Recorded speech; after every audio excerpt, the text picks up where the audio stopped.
My friends, sometimes we come face to face with the kind of darkness that doesn't just frighten us, it tempts us. It whispers lies, promising comfort while quietly stealing our peace.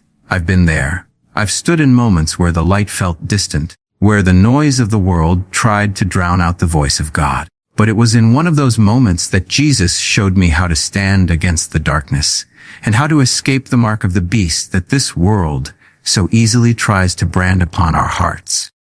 Before we begin, I want to know something beautiful from you. Where are you watching from right now?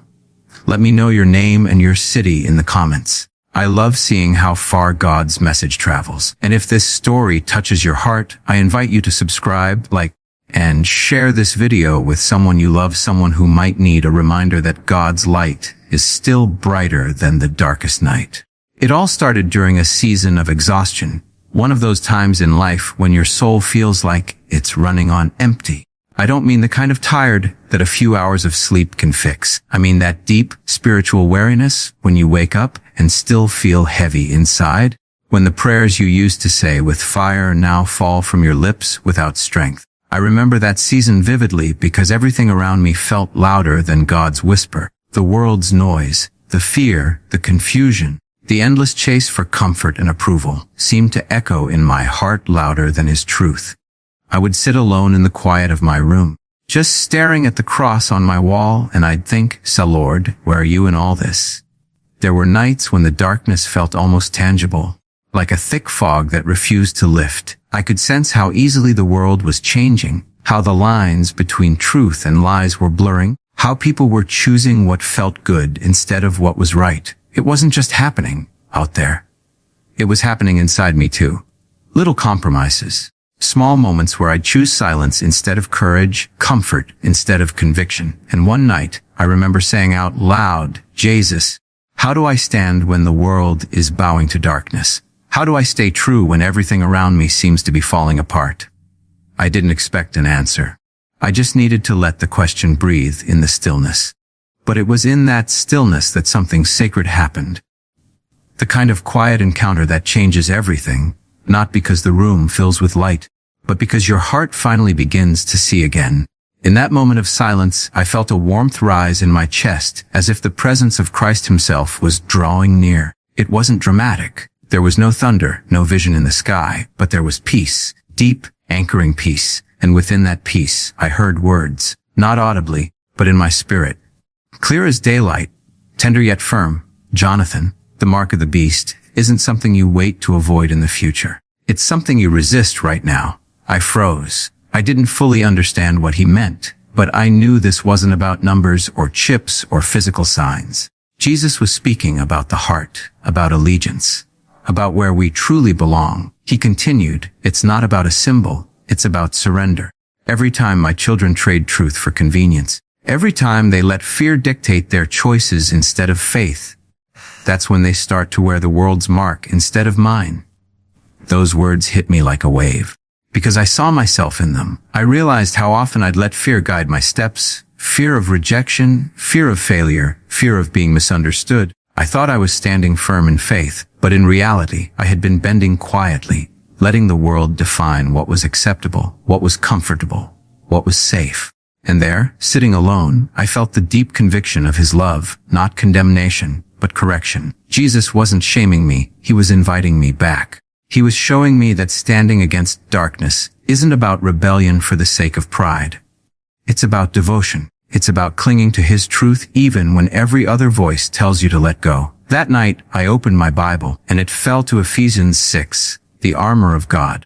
I read the words slowly, tremblings, "Put on the whole armor of God, that you may be able to stand against the wiles of the devil." It was as though the passage came alive. Every verse, truth, righteousness, faith, salvation. They weren't abstract ideas anymore. They were lifelines. They were His way of saying, "You are not helpless. You are equipped. You are mine." But let me be honest, it wasn't easy after that. You'd think once Jesus speaks, everything becomes simple. It doesn't. In fact, sometimes when God shows you the truth, that's when the battle truly begins. In the days that followed, temptations felt stronger. The world's pull became sharper. I noticed how many subtle ways darkness tried to creep back in. Not as something evil and obvious, but as something comfortable and disguised as normal. It was in conversations where gossip felt harmless, in moments when scrolling through social media turned into envy, in the little compromises where I'd say, "It's not a big deal." But each time I felt myself slipping, his words echoed again. The mark of the beast begins in the heart that forgets who it belongs to. One afternoon, I remember walking through a crowded city street. Billboards flashed messages of wealth, pleasure, power, all promising happiness. But when I looked closer, I saw faces, weary, disconnected, lost. It struck me. The world has learned to market its darkness beautifully. It wraps sin in sparkle, calls it freedom, and tells us to chase it. But behind every bright screen, there's a shadow. A hunger that never seems to end. And in that realization, I whispered again, "Jesus, how do I stand against all this?" The answer came, simple yet powerful. You don't stand alone.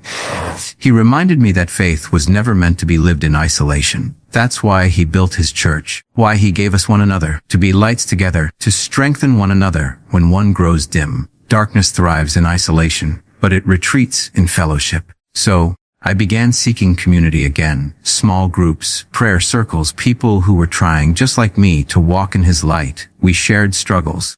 We confessed weaknesses. We prayed for courage. And in that unity, I began to feel my spirit revive. There was one evening I'll never forget. We were gathered in a dimly lit chapel, candles flickering, worship echoing softly. As I knelt to pray, tears welled up in my eyes. I whispered, "Lord, I don't want to be branded by this world anymore. I want to be sealed by you." And in that moment, it felt like heaven leaned close. His presence surrounded me, gentle, holy, unwavering. It wasn't emotion, it was revelation. I could almost hear him say, "Then let my love be your mark.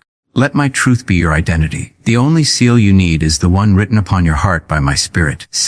That encounter changed everything. From that day on, I stopped trying to fight darkness with anger or fear. I began to fight it with love, with kindness, prayer, forgiveness, and truth. You see, the devil doesn't fear loud religion. He fears quiet obedience. He fears the believer who forgives when they could retaliate, who prays when they could despair, who serves when they could complain. Because that kind of faith, humble, steadfast, and surrendered, reflects Christ himself. Over time, I began to notice how different life felt when I lived that way. The same world that once felt oppressive started to lose its grip.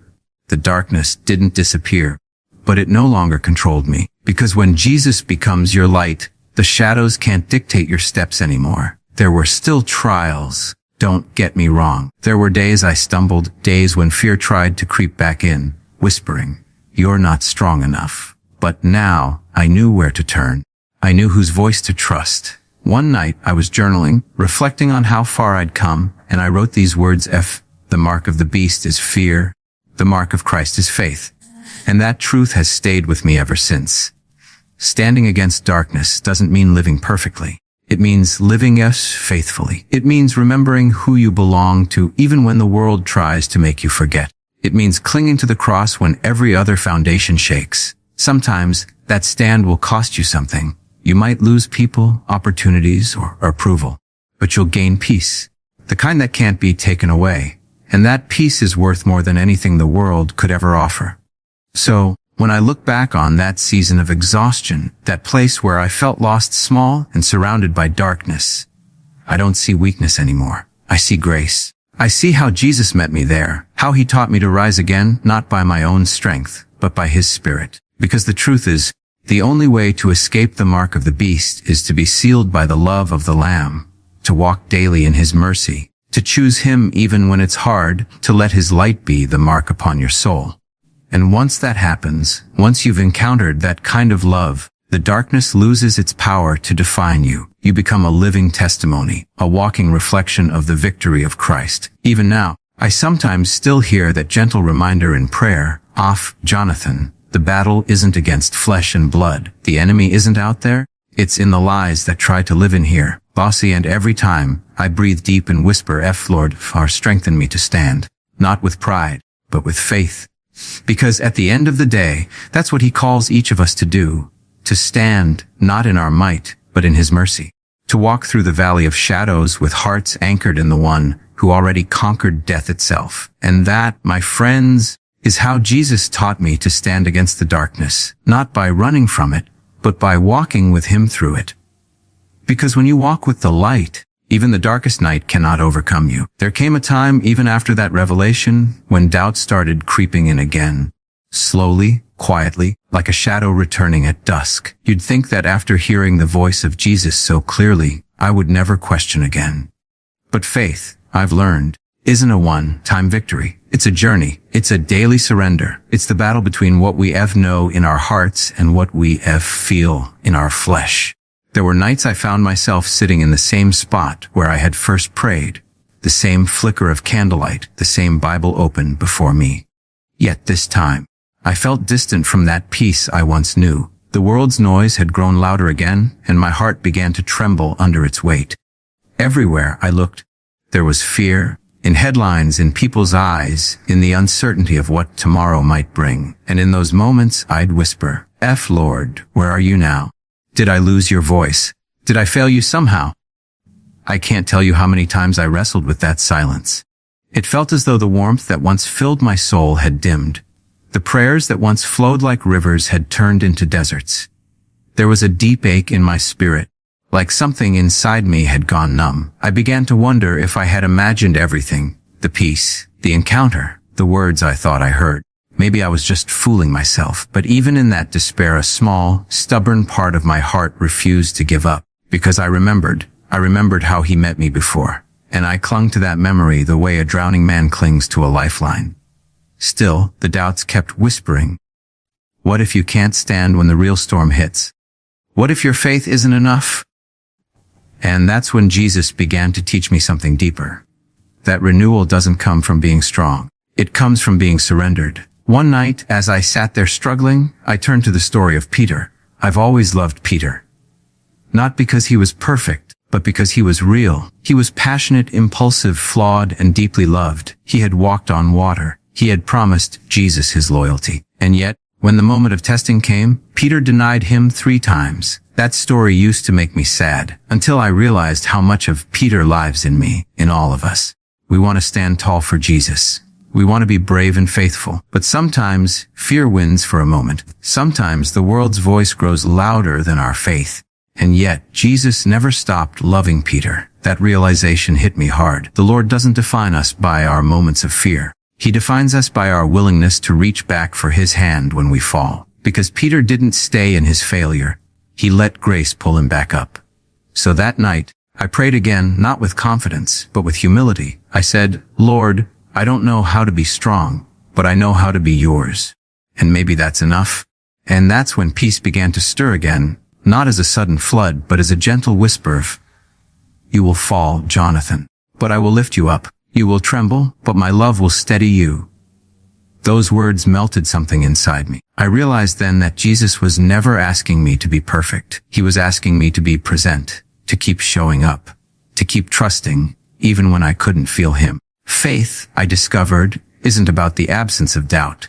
It's about choosing trust in spite of it. So I began to live differently. Instead of chasing emotional highs or waiting for divine moments, I started finding God in the ordinary.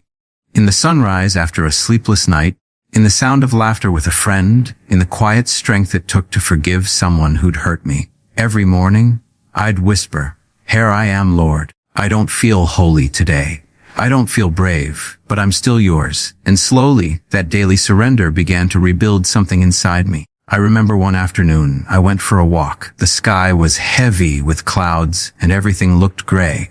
I was thinking about all the chaos in the world, the deception, the fear, the division, and I started to feel small again. What difference could one believer make in a world so dark? And in that quiet moment, the wind picked up, and a single beam of light broke through the clouds, touching the ground right in front of me. It was so small, but so beautiful. And I heard a gentle voice in my spirit say, even one light can pierce the darkness. I stopped walking. Tears filled my eyes. That single beam reminded me that it was never about how powerful I was. It was about how powerful He is through me. I didn't have to shine like the sun. I just had to stay connected to the source of light. There were other moments too, simple, sacred ones. Like when I helped a stranger who had fallen on the sidewalk, Or when I called a friend I hadn't spoken to in years and discovered he'd been praying for a sign that God still cared. These weren't grand miracles, but they carried the presence of Jesus, and that's when I truly understood what he meant when he said, "You are the light of the world." Light doesn't argue with darkness, it simply shines. But that didn't mean the battle was over. There were still nights when the old fears would whisper again, "You'll never be enough. The darkness is too strong." Yet this time I knew what to do. I would close my eyes and whisper his name, Jesus. That single word carried power, peace, presence. It reminded me who I belonged to. One night, during prayer, I felt his presence come over me in a way I can't quite describe, not as a vision or a sound, but as a weightless warmth wrapping around my soul. And I heard again, softly, "Ours, the mark of the beast begins with fear, but the seal of my spirit begins with faith. Trust me, and I will renew you." That word renew stayed in my heart. Renewal isn't a one-time event. It's a rhythm. Just like the tide comes in and out, our faith ebbs and flows, but it always returns when anchored in Christ. So I began to live with a deeper awareness of grace. Whenever I stumbled, instead of hiding in shame, I'd run to him in prayer. Whenever doubt crept in, I'd remind myself that Jesus never once turned away from the brokenhearted. Over time, I noticed something beautiful. The very places where I had once felt weak became the places where God's presence felt strongest. My doubts became doorways to deeper faith. My fears became invitations to trust. One evening, while reading Isaiah, I came across the verse, "Those who wait upon the Lord shall renew their strength. They shall mount up with wings like eagles." So I read it again and again until it sank deep into my soul. Renewal doesn't come from rushing. It comes from resting in him. There's something so freeing about realizing that you don't have to hold the whole world together. That's God's job. Ours is simply to hold on to him. And that's what began to happen inside me. The chaos of the world didn't disappear, but the chaos within me began to quiet down. Because when your faith matures, peace doesn't depend on circumstances anymore. It flows from trust. I started to smile more, to pray with gratitude, not just requests, to see every challenge as a chance to depend on him a little more. And when people would ask, "How do you stay so calm with everything happening?" I just say, "Because I know who holds tomorrow." That's renewal. Not the absence of storms, but the presence of Christ in the storm. There was one final moment in that season that sealed this truth for me. I was sitting by the ocean one morning, watching the waves crash and retreat. Over and over again, I thought about how relentless the sea was, never stopping, never surrendering, no matter how many times it broke on the shore. And I heard that still, small voice say, "That's what faith looks like. It keeps coming back. Even when it's knocked down, it returns again and again, because it knows who set the tide." I closed my eyes, let the sound of the waves wash over me, and whispered, "Thank you, Jesus, for never giving up on me, even when I nearly gave up on you." In that moment, I understood renewal. It wasn't about becoming someone new. It was about remembering who I already am in him, loved, chosen, sealed, and strengthened. And so, every time doubt tries to visit again, and it does, I just smile and say, "You can knock, but you can't stay." Because I know who lives here now. The truth is, we all face moments of weakness. We all fall short, but Jesus doesn't measure us by our failures. He measures us by our willingness to return. He is the shepherd who leaves the 99 to find the one, even if that one has wandered 100 times before. And that's what gives me peace today. Not that I become perfect, but that I am perfectly loved. Not that I never doubt, but that even in doubt he remains faithful. Every sunrise, every quiet prayer, every breath is a new beginning. Another chance to be renewed in his love. And when I think about it, that's the miracle of grace. No matter how many times we stumble, Jesus is always waiting to walk beside us again. That's the beauty of renewal. Not that we rise once, but that we keep rising, hand in hand with the one who never lets us fall too far. There comes a point in every believer's journey when you realize that faith was never meant to be kept within the walls of your heart. It was meant to overflow. When Jesus renews you, he doesn't simply restore your peace so that you can sit comfortably in it. He fills you so that you can pour that same love into the world. And that realization changes everything. I remember one morning after prayer, sitting in quiet reflection, feeling God's presence so tenderly. I asked him, "Lord, What do you want me to do with this renewed faith? What's next? And the answer came gently, serve. It wasn't loud or grand. It wasn't about stages or crowds. It was about the quiet, consistent choice to love people, to see them, to help them, to walk beside them. Jesus reminded me that true strength isn't shown in power, but in compassion. It's not found in being honored, but in humbling yourself to lift others. That word, serve, stayed with me. It echoed through my thoughts all week. I began to notice opportunities I had overlooked before: a neighbor who seemed lonely, a friend who was quietly struggling, a stranger who just needed someone to listen. I started realizing how many hearts around me were aching, waiting for someone to care enough to pause. So I began small. I visited a local shelter one evening, unsure of what to expect. The air was filled with the scent of soup and the sound of quiet chatter. People sat at long tables, some weary, some smiling, some just lost in thought. I walked in feeling unworthy. What could I possibly say or do that mattered here? But as I started talking to people, I realized that sometimes the greatest gift you can give isn't wisdom or wealth, it's presence.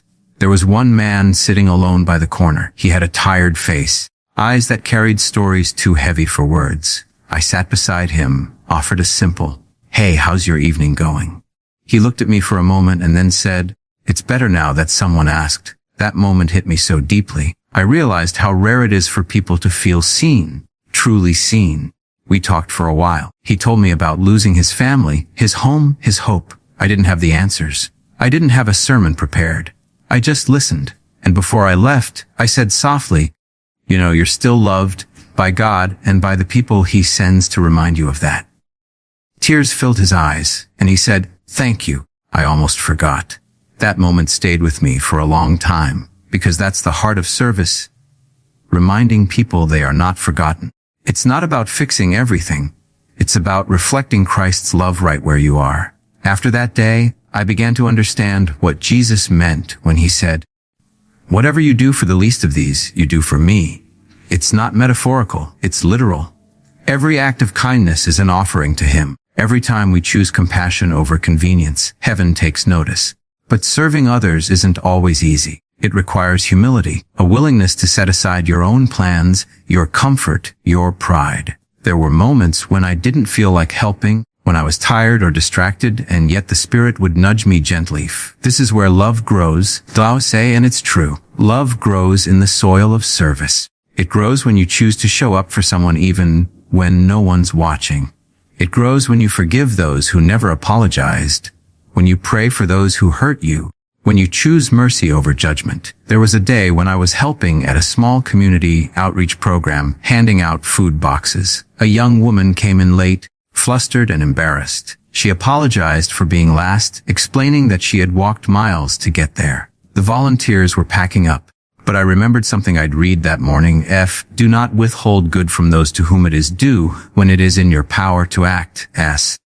So I walked to her, smiled, and said, "You made it just in time." I gave her one of the boxes and a bottle of water. Her eyes filled with tears, and she said, "You don't know how much this means." I didn't really, but God did. And that's the beauty of humility. It allows God to use you without needing you to understand the whole picture. Sometimes we serve without seeing the fruit. Sometimes we plant seeds that others will water later. But in every act of service, we participate in the quiet miracle of God's kingdom. The one built not on status or power, but on love. Over time, I noticed something shift in my heart. Serving others was healing me too. The same compassion that flowed outward began to soften the hard places within me. When you give, you realize how much you already have. When you lift others, you find that you're being lifted too. And that's what Jesus was teaching me all along, that standing against the darkness isn't just about resisting evil. It's about embodying good. Every time you choose love, you push back the shadows. Every act of mercy becomes a light in a world that's forgotten how to care. Humility, I discovered, isn't thinking less of yourself. It's thinking of yourself less. It's allowing God to be the center of every good thing you do. It's understanding that when people see kindness in you, what they're really seeing is Christ shining through you. There was one evening, as the sun was setting, I sat outside reflecting on all of this, the moments of doubt, the renewal, the small acts of love that had begun to shape my days. The sky was painted in shades of gold and crimson, and I could almost hear the whisper of Jesus in the breeze. This is what I meant when I said, "Let your light shine before others, not so they see you, but so they see me in you." That realization humbled me to tears, because every act of service, no matter how small, is an invitation for someone to encounter Jesus. A smile, a prayer, a gesture of kindness. These are not just good deeds. They are echoes of divine love. So I began to pray differently. I stopped asking, "Lord, what can I do for you?" and started praying, "Lord, what can you do through me?" And that prayer changed everything. Because when you live to serve, you stop chasing purpose and start living it. Every moment becomes sacred. Every encounter becomes an opportunity. Every person becomes a reflection of God's image. There's a quiet joy that comes from living this way. Not the fleeting happiness the world offers, but the deep, enduring peace of knowing you are walking in His will. And I've learned that humility doesn't diminish you. It frees you. It takes the weight off your shoulders and places it in His hands. You no longer have to prove your worth, you simply reflect His. So, now, whenever I'm tempted to think that the world's too dark, or that my light's too small, I remember the faces of the people I've met along the way. The man at the shelter, the woman who walked miles, the friends who prayed beside me, and I remember that every act of love ripples farther than we can see. That's what it means to serve with humility, to be a vessel, not the source, to love, not for recognition, but for redemption. Because at the end of the day, we're all just lamps in the hands of the light Himself, and when He holds you, your flame will never go out. There are moments when I pause and look back on everything. The battles, the fears, the prayers whispered in the dark, and I realized that every one of them was leading me here. Every trial, every tear, every silence from God wasn't meant to break me. It was meant to build me. You see, hope isn't born in comfort. Hope is born when everything around you feels uncertain, and yet you still choose to believe. When I think of courage now, I don't picture strength that roars. I picture quiet faith that endures. I picture the person who wakes up another day to pray. Even when they feel nothing, I picture the mother who still forgives, the father who still provides, the believer who still serves. That's courage. The kind Jesus showed when He carried the cross, not because He felt strong, but because He loved deeply. We live in a time where the world feels heavy, where fear and confusion seem to reign. But Jesus hasn't changed. His promises haven't faded with time. The same power that raised Him from the dead still lives within you. And that means no darkness can truly overcome you unless you let it. I've come to understand that faith isn't about having all the answers. It's about trusting the one who does. It's about looking at the storm and saying, "I don't know how this ends, but I know who's in control." That kind of trust changes how you see everything. Suddenly, the mountains that once terrified you become places of encounter. The valleys that once broke you become gardens of grace. So if you're watching this and you feel like you've fallen too far, or that the world has become too dark, I want to remind you, God hasn't forgotten you. You're not lost. You're loved. The same Jesus who reached out to Peter when he sank in the waves is reaching out to you right now. All He asks is that you take His hand and trust Him again. Hope isn't a feeling, it's a choice. It's choosing to believe that even in the silence, God is still speaking. Even in the waiting, He is still working. And even in the darkness, His light still shines. So stand firm. Keep walking, keep loving, keep believing. Because no matter what comes, you're not walking alone. The world may tremble, but your foundation is unshakable when it's built on Christ. Let your heart rest in that truth, that you were never meant to carry the weight of the world. Only the cross you've been given. And when you carry it with love, with humility, with trust, it becomes light because He carries it with you. And when all is said and done, you'll look back and realize He was there the whole time. Always guiding, always holding, always faithful. Before we close, I want to leave you with this: have courage, show compassion, and trust that God's plan is unfolding, even when you don't see it yet. If this story spoke to your heart, I'd love for you to take a moment right now, comment below where you're watching from, and let me know how God has helped you stand firm in your own life. And if you haven't yet, please subscribe, like, and share this message with someone who might need it today. Let's keep spreading the light together, because no matter how dark it gets, Jesus is still the brightest light of all.